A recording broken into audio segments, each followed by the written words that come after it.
नमस्कार मित्रों। बहुत सारे मित्र मुझे कमेंट्स में ये पूछते रहते हैं कि अधिक बैठक करने से या फिर कई कई सालों तक बैठक करते रहने से क्या घुटने खराब हो जाते हैं या फिर घुटनों में दर्द शुरू हो जाता है क्या। केवल यही नहीं, ये बहुत बड़ा मिथ फैला हुआ है, गलतफहमी फैली हुई है। बैठक करने से या फिर स्क्वाट्स लगाने से, चाहे वो वज़न के साथ हो या फिर बिना वज़न के, बैठक लगाने से घुटने दुखते हैं, ये बहुत बड़ी गलतफहमी फैली हुई है। आज हम इसी विषय पर चर्चा करेंगे कि बैठक लगाने से क्या सच में घुटनों में दर्द शुरू होता है, अगर होता है तो वो किन किन कारणों की वजह से हो सकता है। देखिए, बैठक लगाने के कई सारे प्रकार हम कई सारी वीडियोज़ में देखते हैं, जिम में हमें हमारी हील को ऊपर उठाने को नहीं कहा जाता है और भारतीय बैठक में हम हमारी हील को ऊपर उठाते हैं। जो लोग जिम के स्क्वाट्स लगाते हैं वो लोग भारतीय बैठक को बोलते हैं कि इस वजह से घुटनों में दर्द शुरू हो सकता है, क्योंकि आप हील को ऊपर उठाते हो। और जो भारतीय बैठक लगाते हैं वो जिम वालों को बोलते हैं कि ये गलत स्क्वाट्स हैं। इसी तरह और भी एक डिबेट है जिसमें कहा जाता है कि हाफ स्क्वाट्स लगाने से घुटनों में दर्द होता है और हाफ स्क्वाट लगाने वाले कहते हैं कि फुल स्क्वाट्स पूरा नीचे बैठने की वजह से घुटनों में दर्द होता है। वैसे देखा जाए तो हमारा शरीर पूरी रेंज ऑफ मोशन में मूव करने के लिए ही बना है, यानी कि अगर आप पूरा नीचे बैठ सकते हो तो आपको पूरा नीचे बैठना ही चाहिए। लेकिन इसका अर्थ ये नहीं है कि हाफ स्क्वाट लगाने की वजह से आपके घुटनों में दर्द शुरू हो जाएगा। तो घुटनों में दर्द होने का मुख्य कारण क्या है, ये आज हम समझते हैं। आप चाहे हाफ स्क्वाट्स लगाएं या फिर फुल स्क्वाट्स लगाएं, आप चाहे एड़ी ऊपर उठाएं या फिर एड़ी को नीचे रखें, हमारा मानवीय शरीर इतना एडेप्टेबल है कि किसी भी प्रकार का लोड आप इसके ऊपर धीरे धीरे डालते जाएंगे तो हमारा शरीर इसके अनुरूप ढलता जाता है।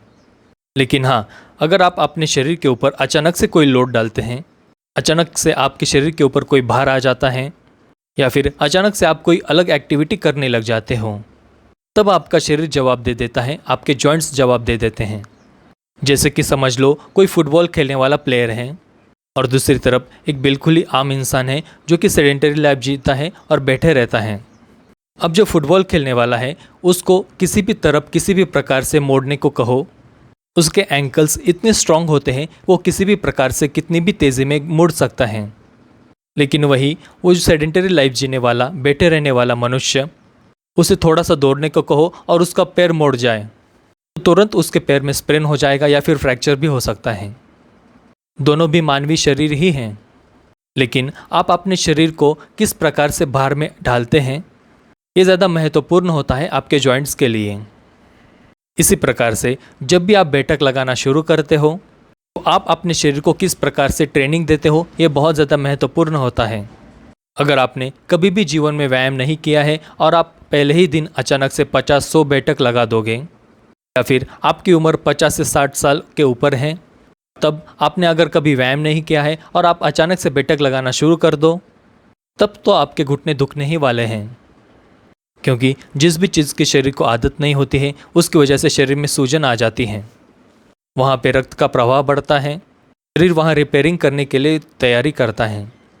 वहीं अगर आप धीरे धीरे शुरू करते हो, पहले दिन 5 बैठक 10 बैठक 15 बैठक ही करते हो और फिर 1-2 दिन का गैप लेकर और रेस्ट लेकर फिर 5-5 बैठक बढ़ाते जाते हो, तब आपका शरीर उस एक्टिविटी के लिए तैयार हो जाता है, खुद को उस चीज़ के लिए तैयार करने लगता है।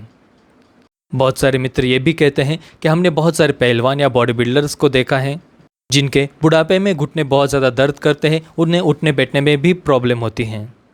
उन्हें मैं ये बताना चाहता हूँ कि बुढ़ापे में हमारा शरीर का डिजेनरेशन होता ही है, उसी को बुढ़ापा कहते हैं और ये केसेस बहुत ज़्यादा कम होते हैं।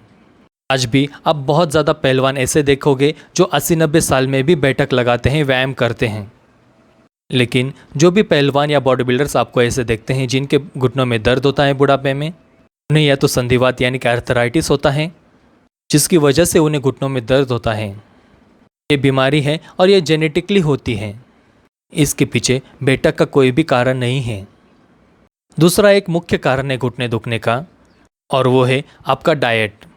जब भी आप बैठक लगाते हैं, व्यायाम करते हैं, तब आप अपने शरीर के अंदर से तोड़फोड़ करते हो, आपके मसल्स को तोड़ते हो उनकी रिकवरी के लिए और उन्हें पिछली बार से ज़्यादा मजबूत बनाने के लिए हमारे शरीर को प्रोटीन की, कैल्शियम की और कई सारे मिनरल्स की भी आवश्यकता होती है।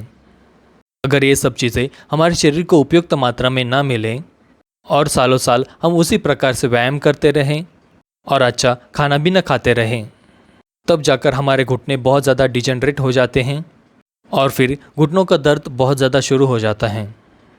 और हमारे घुटने दुखने के लिए तीसरा बहुत ही महत्वपूर्ण कारण ये भी है एपिजेनेटिक्स और जेनेटिक्स। एपिजेनेटिक्स का अर्थ है हमारे लाइफस्टाइल और हमारा एनवायरनमेंट, हमारे ऊपर कितना स्ट्रेस है, कितने पोल्यूशन में रहते हैं, या फिर हमारी फैमिली में किसी को आर्थराइटिस है, हम कितनी नींद लेते हैं, हम कितना स्ट्रेस लेते हैं।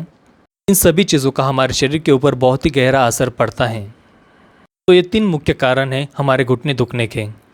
इस वजह से सबसे पहले हमें हर एक्सरसाइज को बहुत ही सावधानी से और अच्छे से धीरे धीरे बढ़ाना है।